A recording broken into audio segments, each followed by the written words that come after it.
This. Trump's back in office, handing out pardons like Oprah gives out cars and shredding civil rights like over receipts. Messy? Oh, we're just getting started.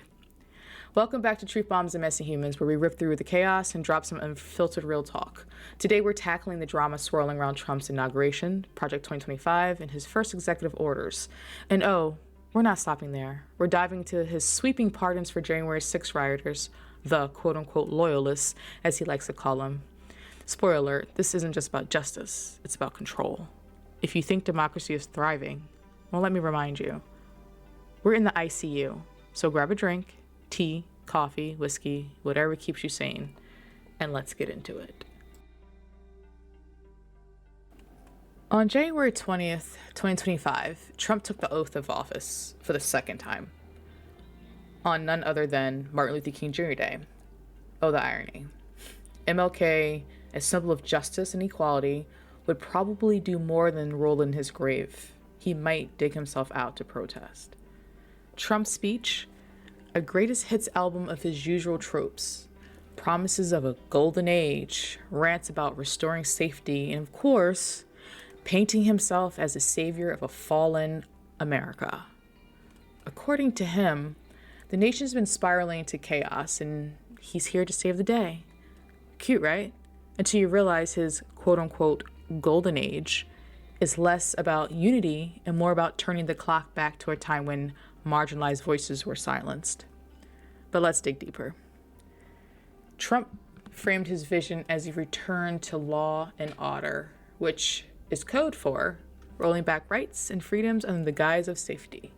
The emphasis on quote-unquote safety conveniently aligns with increased surveillance, militarized policing, and harsher penalties, all disproportionately affecting the marginalized communities.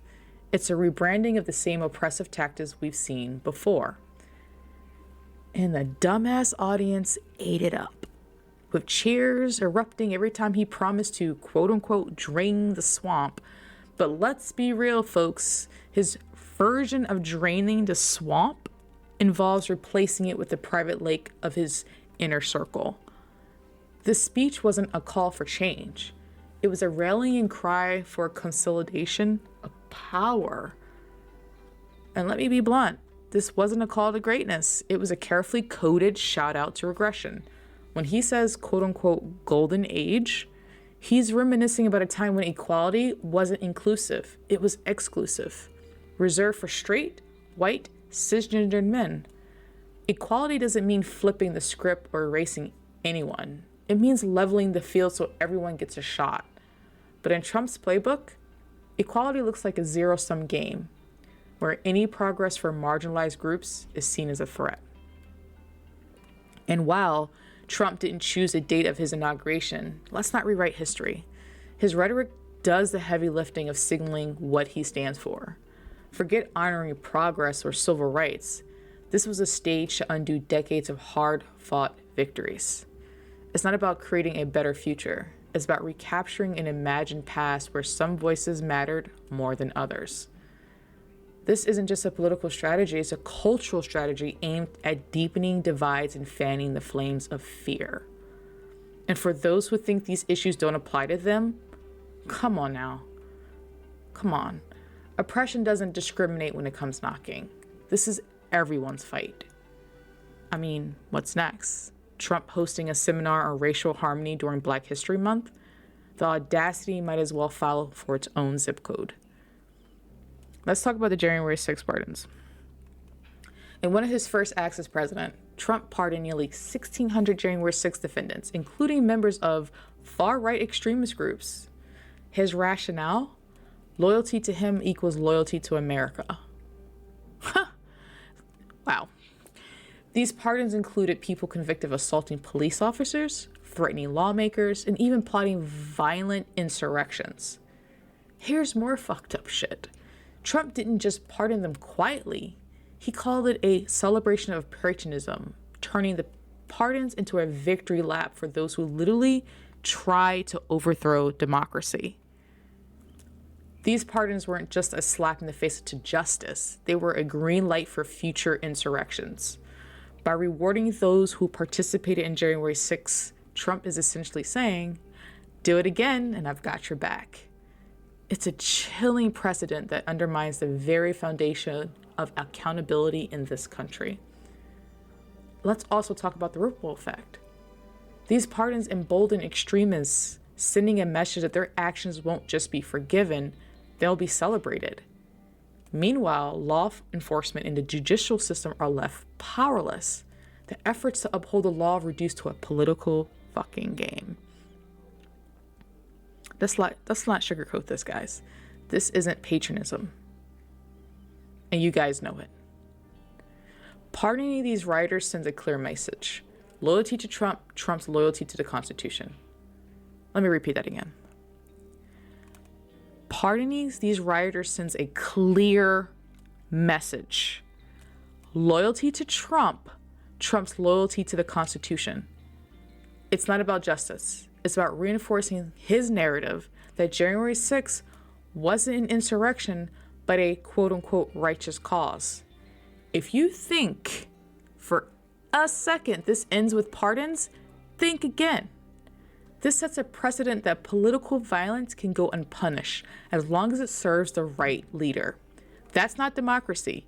That's dictatorship 101. And for those who cheered this on will be the first to cry when their own freedoms are trampled. Boo fucking who. You know what the hell you voted for. By pardoning these individuals, Trump also undermines the sacrifices of law enforcement officers who defended the Capitol. It's a slap in the face to those who put their lives on the line. If justice isn't applied evenly, it's not justice, it's theater. Imagine Oprah hosting January 6th pardons. You get a pardon, you get a pardon, everybody gets a damn pardon. Except instead of fucking cars, it's a free pass to undermine democracy. What a time to be alive. Within hours of taking office, Trump rolled out a barrage of executive orders. The headlines: withdrawal from the Paris Climate Accord, repealing DI programs across federal agencies, reinstated the border wall emergency and restricting abortion access nationwide. His supporters are hailing this as a decisive leadership, but critics are calling it what it is: a systematic dismantling of civil rights and environment protections. It's not bold. It's reckless as hell. These executive orders didn't just happen in a vacuum. Each one was meticulously designed to dismantle progress, from rolling back environmental protections to erasing LGBTQ+ workplace safeguards. It's not about efficiency, guys. It's about erasure. And let's not forget abortion access. By restricting it nationwide, Trump isn't just targeting women. He's targeting anyone with a uterus. This isn't about pro-life values. It's about control. Because if it really were about life, where's the investment in maternal health care, child care, or education? Look, executive orders are meant to address urgent issues, not play out a revenge fantasy against progress. Killing DEI initiatives, that's not promoting fairness. That's sweeping systematic inequality under the rug. And the Paris Accord withdrawal, great move if you're rooting for beachfront property in Nebraska. Here's the thing about power. It's intoxicating. And Trump and his cronies are clearly drunk on it. Centralizing power in the executive branch while eroding checks and balances isn't about efficiency. It's about control. Democracy thrives on debate and accountability. Without it, we're just spectators in a one-man show. And it's not a comedy. By making these sweeping changes without input or oversight, Trump's setting a dangerous precedent. This isn't leadership. It's a unilateral rule. And for those cheering him on, enjoy the show. Just don't be surprised when you're the next act.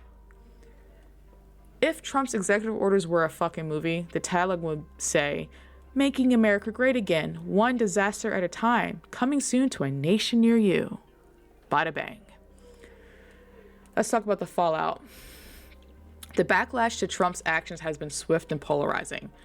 Protests have erupted across the country, with activists warning that these policies could spark widespread unrest. Meanwhile, his supporters are doubling down, framing criticism as an attack on quote-unquote freedom. Bullshit. Some analysts are even warning that the country is teetering on the edge of civil conflict as division deepens and tempers flare.